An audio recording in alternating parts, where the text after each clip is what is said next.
영적 예배, 거룩한 산 제물.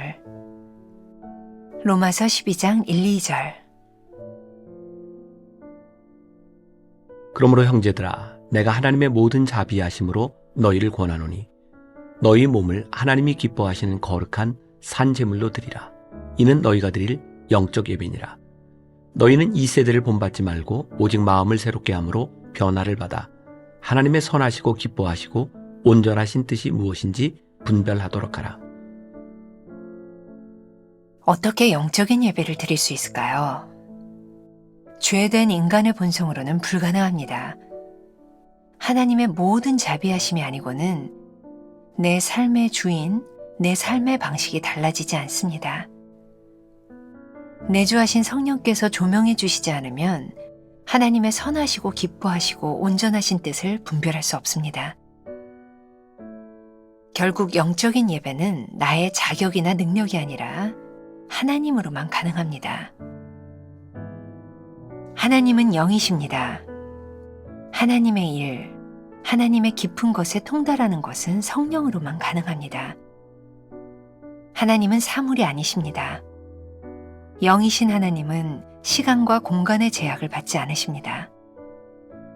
그러므로 우리는 언제 어디서나 예배할 수 있습니다. 하나님은 영이심으로 겉모양에 속지 않으십니다. 보이지 않는 곳까지 다 아시는 하나님께는 솔직하게 영과 진리로 나아가야 합니다. 우리는 나 자신을 거룩한 산 제물로 드려야 합니다. 산 제물이 된다는 것은 찢기고 죽임당한다는 뜻입니다. 나의 자아, 죄된 본성, 옛사람은 십자가에 못 박혀 죽었습니다. 나는 예수로 거듭난 그리스도인입니다. 거듭난 사람은 새로운 삶의 양식으로 살아갑니다. 예배는 우리에게 새로운 삶의 방식을 보여줍니다. 성령께 내 모든 것을 위임할 때 하나님이 내 모든 삶을 조정하시고 나를 새로운 피조물로 재창조하십니다. 이 세대를 본받지 않고 하나님의 선하시고 기뻐하시고 온전하신 뜻을 분별하며 성령으로 살아가게 하십니다. 찢어지는 빵과 부어지는 포도주가 되십시오. 주님의 손길을 거부한 인생은 으깨지지 않은 포도알, 찢기지 않은 빵에 불과합니다. 나는 거룩한 산 제물로 드려지고 있습니까? 예배를 통해 내 삶의 주도권을 주님께 온전히 위임합니까? 더욱 찢기고 부서지고 으깨져야 할 부분은 무엇입니까? 오늘은 2월 22일입니다. 영적 예배, 거룩한 산 제물이라는 제목입니다. 자, 굉장히 여러 날 동안 계속해서 예배에 대한 말씀을 나누고 있죠.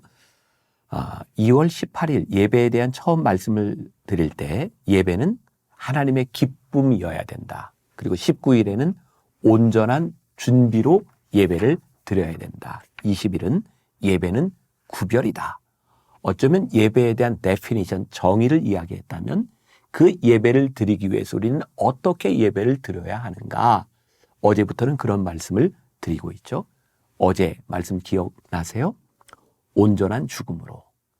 자, 요즘 우리들이 유튜브를 통해서 이렇게 말씀을 나눌 수 있다는 게 굉장히 큰 축복인 것 같아요. 듣지 못한 말씀이 그냥 지나가는 것이 아니라 우리가 다시 들을 수 있으니까. 그러니까 여러분들이 예배를 한번 쭉 정리하는 건 굉장히 중요할 것 같죠. 어제 온전한 죽음으로 하나님 앞에 예배를 드려야 한다라고 이야기했다면 오늘은 거룩한 산제물로 예배를 드려라. 자, 이 거룩한 산제물은 로마서 12장 1절부터 2절까지에 잘 나와 있죠. 제가 개인적으로 예배에 대한 설교를 할 때마다 한 번도 빼놓지 않고 인용하는 그런 말씀이기도 합니다. 문제는 우리들이 어떻게 우리들의 삶으로 하나님 앞에 거룩한 산제물이 될 수 있을까? 여러분들 첫 번째 문단에 보면 어떻게 영적인 예배를 드릴 수 있나요? 왜 이런 질문을 했을까요? 우리는 그렇게 영적 예배를 드릴 수 있을 만한 그런 존재, 그런 능력이 있는 사람들이 아니에요. 그래서 우리들이 영이신 하나님께 예배를 드릴 때마다 우리들이 도움을 구해야 돼요. 누구에게? 보혜사 성령님께. 우리들이 예배를 드릴 때마다 도움을 구하는 이유는 뭘까요? 하나님 앞에 온전히 죽기 위하여, 산 제물이 되기 위하여 내 생각을 내려놓을 수 있도록, 내 육신의 소욕을 내려놓을 수 있도록 성령님 도와주세요. 보혜사 성령님 도와주세요. 저도 개인적으로 예배를 인도할 때 설교를 하기 전에 강대상 밑에서 늘 기도하는 게 있어요. 하나님 도와주세요. 하나님 도와주세요. 내가 하나님 앞에 예배를 드리는데 할 수 있는 가장 큰 중요한 기도, 도와주세요. 우리들이 영적인 예배를 드리기 위하여 성령님 도와주세요.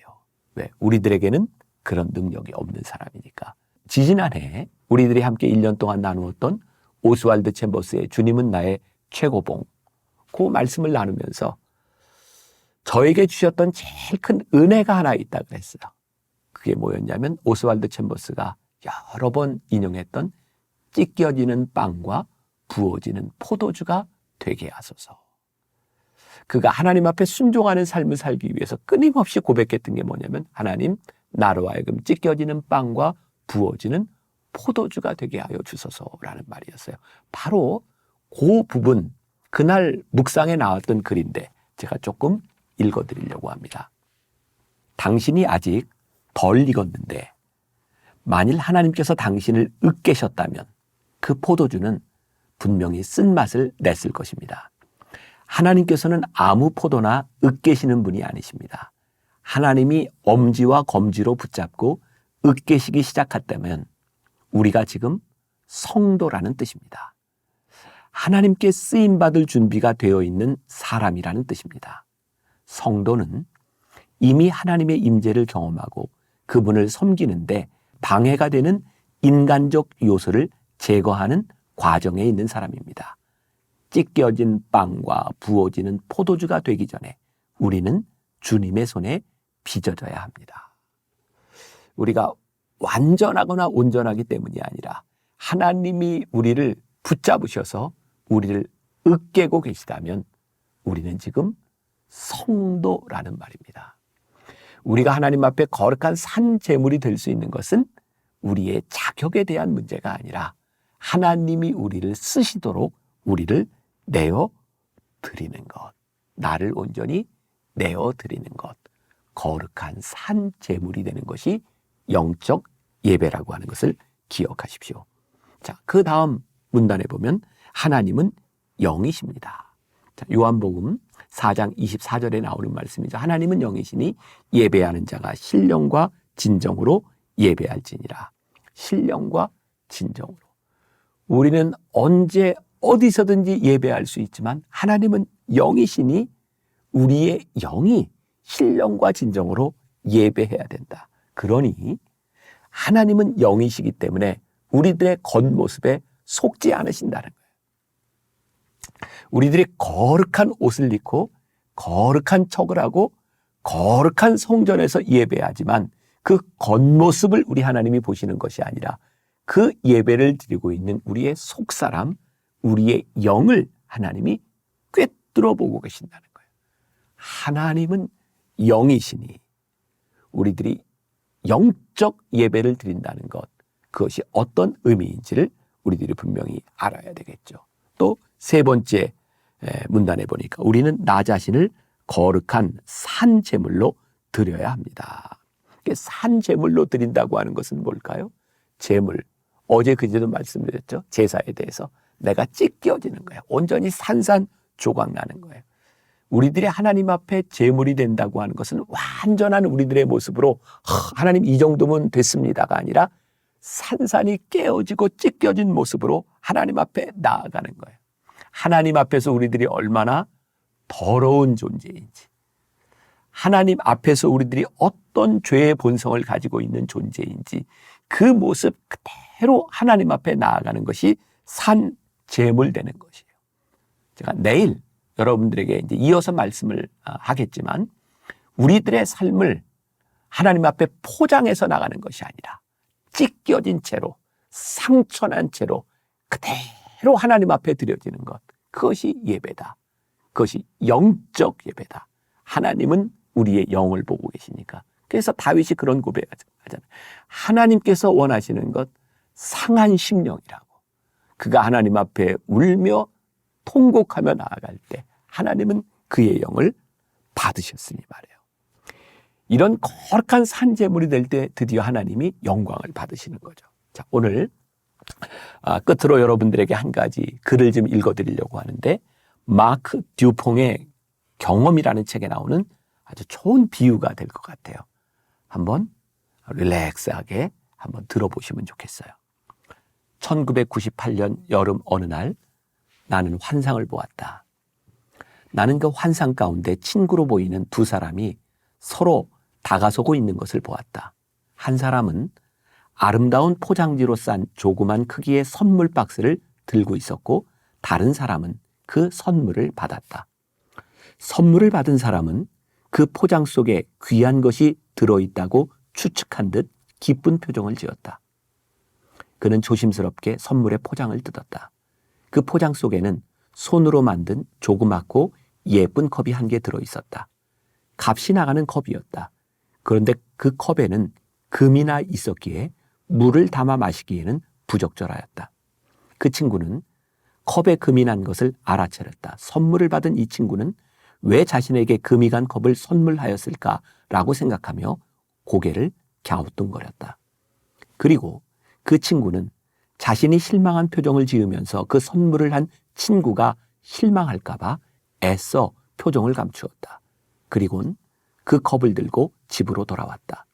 그러나 그 금이 가서 물을 담을 수 없는 컵을 어떻게 사용할 방법이 없어서 그 친구는 그 컵을 다시 박스에 넣어 다락방에 집어넣었다. 그 장면이 끝나자 다른 환상이 나타났다. 어떤 사람이 예수님에게 컵을 가져다 주었다. 주님은 조심스레 컵을 받아들고 사랑스러운 컵을 바라보았다. 그 컵은 첫 번 장면에서 본 것과 동일한 금이 간 컵이었다. 예수님께서는 환상 속에서 나에게 너는 이 컵이 왜 나에게 소중한 컵인 줄 아니? 라고 물었다. 나는 잘 모르겠습니다. 라고 대답하였다.